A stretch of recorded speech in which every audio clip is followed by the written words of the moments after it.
All India Congress কমিটিৰ যিজন অসমৰ দায়িত্ববাহী জেনেৰেল ছেক্ৰেটাৰী শ্ৰী জিতেন্দ্ৰ সিং আলৱাৰলৈ এখন চিঠি লিখিছিলোঁ।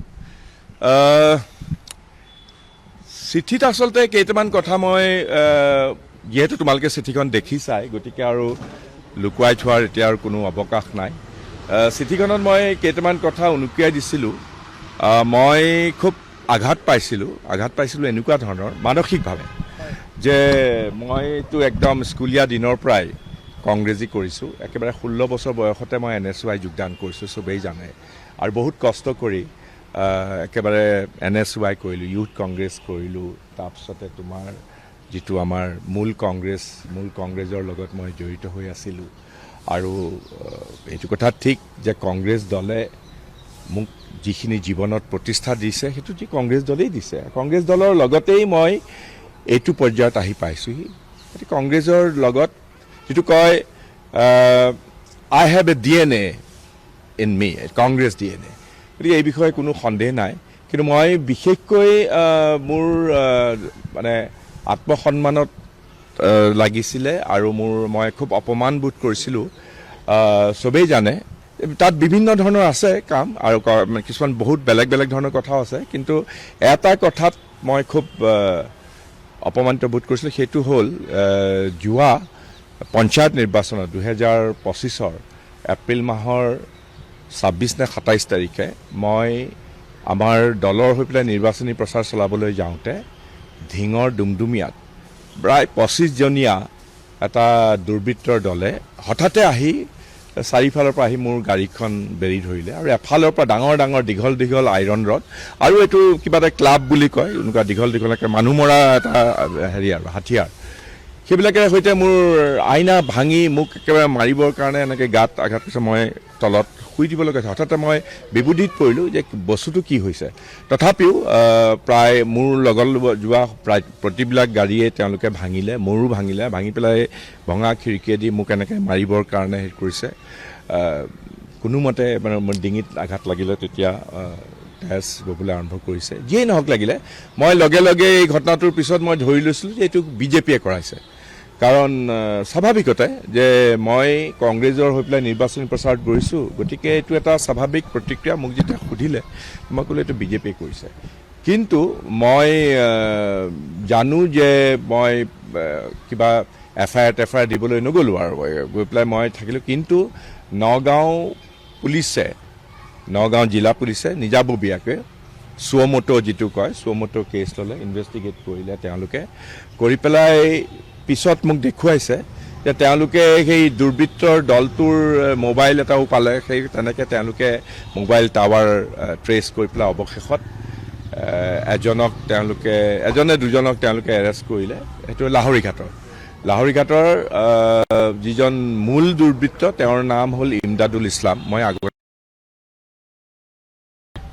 তেওঁক কৰায়ত্ব কৰিলে আৰু তেওঁ পুলিচৰ আগত বোলে কনফেশ্যনো কৰিছে যে সেই সময়ত যিটো মোৰ ওপৰত আক্ৰমণ চলিছিলে, লাহৰীঘাটৰ যিজন কংগ্ৰেছৰ MLA আসিফ নাজাৰৰ ডিৰেকশ্যনত, পৰামৰ্শ মতে তেওঁ মোক আক্ৰমণ কৰিলে। মই বুজিয়ে পোৱা নাছিলোঁ। মইনো আসিফ নাজাৰৰ কি পানী খোৱা পুখুৰীত বিহ ঢালিলোঁ। কিন্তু যেতিয়া এইবিলাক কথাবিলাক ওলাই পেলাই এই দুৰ্বৃত্তজন জেললৈ গ'ল আৰু তেওঁৰ ওপৰত চাৰ্জশ্বিটটো পুলিচে দাখিল কৰিলে। তেওঁৰ কনফেশ্যনকে আদি কৰি পেলাই চাৰ্জশ্বিটটো দাখিল কৰিলে। গতিকে চাৰ্জশ্বিট দাখিল কৰাৰ পিছত যেতিয়া এই দুৰ্বৃত্তজন বেইলত ওলাই আহিছিলে, তেতিয়া মই খুব আচৰিত হ'লোঁ যেতিয়া আমাৰ MLA জনে তেওঁক গৈ পেলাই গামোচা পিন্ধাই পেলাই আদৰণি জনালে, ঘৰত নি পেলাই আদৰণি জনালে। অকল সেয়াই নহয়, তাৰ কেইদিনমানৰ পিছত এই ইমদাদুল ইছলাম বোলাজনক আসিফ নাজাৰে, আমাৰ কংগ্ৰেছ দলৰ MLA জনে নি পেলাই একেবাৰে গৌৰৱ গগৈৰ ঘৰ পোৱালেগৈ। আৰু গৌৰৱ গগৈৰ হতুৱাই তেওঁক বৰ সসন্মানে আকৌ গামোচা পিন্ধোৱালে। এই কথাটো মই যেতিয়া ভিডিঅ'টো দেখিলোঁ, মই বাহিৰত আছিলোঁ, মানে মই সমষ্টিত আছিলোঁ, তেতিয়া মই লগে ফোন কৰি পেলাই গৌৰৱ গগৈক ক'লোঁ যে এইটো বস্তু খুব অপমানজনক হৈছে মোৰ কাৰণে। কাৰণ এই মানুহজনক এনেকৈ চাৰ্জশ্বিট দিয়া হৈছে, এই মানুহজনে মোৰ ওপৰত আক্ৰমণ কৰিছে। মই সাংসদ আৰু অভিযোগ মতে আমাৰ নিজৰ দলৰ MLA জনে এই ঘটনা যদি গোটেইটো ইঞ্জিনিয়াৰিং কৰিছে তেতিয়াহ'লে এইটোতো খুব দুখৰ কথা, বৰ আশংকাৰ কথা, আৰু এইটো সঁচাকৈ বৰ উদ্বেগৰ কথা। গতিকে মই গৌৰৱ গগৈক ক'লোঁ। গৌৰৱ গগৈয়ে অৱশ্যে মোক ক'লে যে তেওঁ চিনি পোৱা নাছিলে বুলি কৈছে প্ৰথমতে। এইটো হয়ও। তেতিয়া মই চবকে কৈছোঁ যে এটা গ্ৰুপত যেতিয়া মানুহ আহে, বহুত মানুহক আমি নামে মানুহে চিনি নাপাওঁ, তেনেকুৱা ধৰণৰ হয়। মই ধৰি ল'লোঁ সেইটো, কিন্তু মই ক'লোঁ যে এই মানুহজনক বা তেনেকুৱা এই যিটো ক্ৰিমিনেল নেক্সাছ লাহৰীঘাটত আছে সেইটোৰ পৰা যাতে আমি আঁতৰত থাকিব লাগে, আমি জানি শুনি। কিন্তু মই তাৰ পৰৱৰ্তী পৰ্যায়ত আকৌ মই খুব দুখ পালোঁ যে তাৰ পিছদিনাখন, তাৰ পিছৰ দিনাখনেই মৰিগাঁৱত এটা প্ৰগ্ৰেম হৈছিল, অফিচিয়েল প্ৰগ্ৰেমত আমাৰ দলৰ জইনিং প্ৰগ্ৰেমত। সেইদিনাখন ময়ো আছোঁ ষ্টেজত, বহুত মানুহ আছিলে। কিন্তু ইতিমধ্যে মানে মই সেই মানুহজনকতো চিনিয়ে পাইছিলোঁ তেতিয়া, ইমদাদুল ইছলাম বোলাজনক। সেইজনক আকৌ আসিফ নাজাৰে আনি গৌৰৱ গগৈৰ সৈতে বহুৱাই দিলে ষ্টেজত। মইতো তেতিয়াতো আৰু কোনো চিন ক্ৰিয়েট কৰিব খোজা নাই, কিন্তু মই লগে লগে আমাৰ জিলাৰ সভাপতিজনক ক'লোঁ যে এই মানুহজনটো এনেকৈ এজন অপৰাধী, আৰু তেওঁ জেললৈ অহা যোৱা কৰি থাকে, তেওঁ মোৰ ওপৰত আক্ৰমণ কৰাৰ এটা সুস্পষ্ট অভিযোগ আছে, পুলিচৰ চাৰ্জশ্বীট আছে, গতিকে তেওঁক ইয়াতো বহুৱাটো উচিত নহয়। কিন্তু তেওঁক আৰু তাৰ পৰা কোনেও নমাব নোৱাৰিলে, তেওঁ ঠিক গৌৰৱ গগৈৰ পিছফালে বহি থাকিলে। এই কথাটোত মই খুব অপমানিত বোধ কৰিলোঁ। আৰু লগতে আৰু ভালেমান অন্য অভিযোগ আছে আসিফ নাজাৰৰ ওপৰত। সেইকাৰণে এইবাৰ যিহেতু নিৰ্বাচনৰ প্ৰক্ৰিয়াত, যিহেতু মই সাংসদ আৰু মোৰ এইটো অধিকাৰ আছে যে বিভিন্ন মোৰ সংসদীয় এলেকাৰ যিমানবিলাক বিধানসভা সমষ্টি আছে তাত সাধাৰণতে মোৰ পৰা পৰামৰ্শ লয়, এইটো নিয়ম এটা। গতিকে মই লাহৰীঘাটৰ ক্ষেত্ৰত মই আসিফ নাজাৰৰ প্ৰাৰ্থিত্বৰ মই বিৰোধিতা কৰিছোঁ, কাৰণ মই ভাবোঁ যে এনে ব্যক্তিক যদি দিয়া হয় তেতিয়াহ'লে সেই বস্তুটো এনেকুৱা ধৰণৰ অপৰাধীকৰণ ৰাজনীতিৰ লগত বাঢ়ি বাঢ়ি গৈ থাকিব। কিন্তু মই দলৰ ভিতৰত আটাইতকৈ বেছি আৰু দুখ পালোঁ যে আমাৰ স্ক্ৰিনিং কমিটিৰ এজন উত্তৰ প্ৰদেশৰ চাহাৰানপুৰৰ MP, তেওঁৰ নাম হ'ল ইমৰান মাছুদক দলে অসমৰ স্ক্ৰিনিং কমিটিৰ মেম্বাৰ হিচাপে পঠিয়াইছিলে বিভিন্ন জেগাত ভ্ৰমণ কৰিবৰ কাৰণে। গৌৰৱ গগৈ ডাঙৰীয়াই আকৌ বৰ কৌশলগতভাৱে ইমৰান মাছুদক লগত আসিফ নাজাৰকে দিলে। যিকেইদিন আছিলে 4, 5 দিন, 6 দিন, 7 দিন বা 10 দিন, আসিফ নাজাৰ ডাঙৰীয়াক ইমৰান মাছুদৰ লগত দিলে হয়তো এটা সশিক্ত মুচাহাবিয়ানা কৰিবৰ কাৰণে, যাতে নিজৰ মানুহ বুলি গণ্য কৰে। আৰু ইমৰান মাছুদে, সেইজনে হ'ল ইমৰান মাছুদ মোৰ এজন সতীৰ্থই হয়, UPৰ এজন সাংসদ। কিন্তু যিদিনাখন এই গোটেই মোৰ অভিযোগ মই আমাৰ প্ৰিয়ংকা গান্ধী ডাঙৰীয়ানকো দিলোঁ, আৰু মই ভাবিছোঁ যে দলে এই বিষয়ে এটা গুৰুত্বপূৰ্ণ সিদ্ধান্ত ল'ব, আৰু এজন সাংসদ হিচাপে মোৰ মন্তব্যক, আৰু মই এইবিলাক চব গোটেইবিলাক প্ৰমাণ পত্ৰ দিছোঁ, এইটো নহয় যে মই কিবা ৱাইল্ড এলিগেশ্যন দিছোঁ, গোটেই চাৰ্জশ্বীটৰ কপি দিছোঁ, ফটো দিছোঁ, বা বিভিন্ন ধৰণৰ বেলেগ যিবিলাক এভিডেঞ্চ সেইবিলাক দিছোঁ। গতিকে মই ধৰি লৈছোঁ যে এইটো আমাৰ দলৰ উচ্চ নেতৃত্বই এইটোত এটা গুৰুত্ব দিব।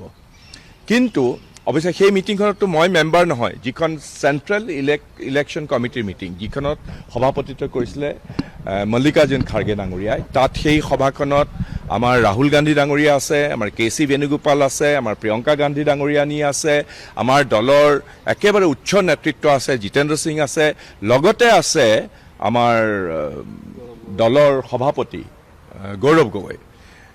সেই মিটিংখনতে এই ইমৰান মাছুদ বোলাজনে যেতিয়া লাহৰীঘাটৰ কথা প্ৰসংগ উত্থাপন হ'ল, তেওঁ একেবাৰে থিয় হৈ ক'লে যে এই প্ৰদ্যুৎ বৰদলৈ যিবিলাক কথা কৈছে এইবিলাক মানে ফেক, ফলছ আৰু ফেব্ৰিকেটেড। তাৰমানে মই লাহৰীঘাটৰ MLA জনক ৰুধিবৰ কাৰণে মই কিবা নিজে মনে সজা ভুৱা কিবা কিবি এইবিলাক মই যোগান ধৰিছোঁ। আৰু সেই সময়ত মই আশা কৰিছিলোঁ, পিছত যেতিয়া মই গম পাইছোঁ যে অন্ততঃ, কাৰণ যিহেতু মই নাই, মোৰ দলৰ সভাপতিজনে গৌৰৱ গগৈ তাত উপস্থিত আছিলে, কিন্তু তেওঁ কোনো কথা নক'লে, মুখেৰে নক'লে। তেওঁ এই কথাটোত মই খুব অপমানিত বোধ কৰিলোঁ, কাৰণ মোৰ নিজৰ দলৰে মোৰ অসমৰ সভাপতিজনে যদি গোটেইবিলাক তথ্য পাতি তেওঁক দিয়াৰ পিছতো জনাৰ পিছতো তেওঁ যদি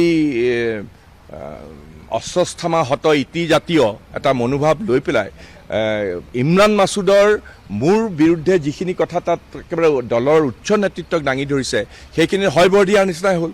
গতিকে মই সেইকাৰণে এই কথাত ভীষণ ক্ষুণ্ণ হ'লোঁ আৰু মই ভাবিছোঁ যে মোৰ ওপৰত এইটো বৰ ডাঙৰ অপমান আৰু যিটো মই কওঁ যে আই ফিল ভেৰি হিউমিলিয়েটেড।